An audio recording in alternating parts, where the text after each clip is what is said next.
Hello everyone, তোমরা কেমন আছো? আই হোপ অনেক ভালো আছো। আমি প্রিয়াঙ্কা, তোমরা দেখছো প্রিয়াঙ্কা মেকওভার্স থেকে। তো চলো ভিডিওটা স্টার্ট করা যাক। প্রথমেই দেখো, এখানে আমি একটা বেস কালার লাগাচ্ছি। তোমরা যে কোনো কালারের বেস কালার লাগাতে পারো, আমি পিঙ্কের বেস কালারটা লাগাচ্ছি। ঠিক আছে, তো দেখো ভালো করে বেস কালারটা লাগিয়ে নেবে। এটা খুবই হালকা, সরি। তো এটাকে আমি 2 কোট দিয়েছি, 60 সেকেন্ড করে 120-তে কিওর করেছি। ওকে, তারপরেই দেখো এখানে আমি হলোগ্রাফি ক্রোম ইউজ করছি। ক্রোমটা দেখো শুধুমাত্র এর আগের বারে যে ক্রোমটা দেখিয়েছি ওটাতে পুরো মানে ডার্ক ক্রোম, ঠিক আছে, বোঝা যাবে। এখানে কিন্তু একটু এফেক্ট টাইপের দেবে। তোমরা একটু স্ক্রিনে ভালো করে দেখো, ভালো করে প্রেস করেছি। দেন প্রেস করার পরে সেখানে 30 সেকেন্ড কিওর করেছি। কিওর করার পরে তারপরে আমি কিন্তু ডায়মন্ড টপ কোড ইউজ করছি। তোমরা যে কোনো টপ কোড ইউজ করতে পারো। এখানে দেখো ভালো করে ডায়মন্ড টপ কোডটাকে ইউজ করেছি। দেন ইউজ করে সেটাকে 60 সেকেন্ড কিওর করেছি।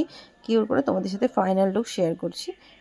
ফাইনাল লুকটা কেমন হয়েছে প্লিজ জানিও। যারা যারা এখনও আমার পেজটাকে ফলো করেনি তাড়াতাড়ি ফলো করো। চলো টাটা, অন্য কোনো ভিডিওতে আবার তোমাদের সাথে দেখা হবে। বাই।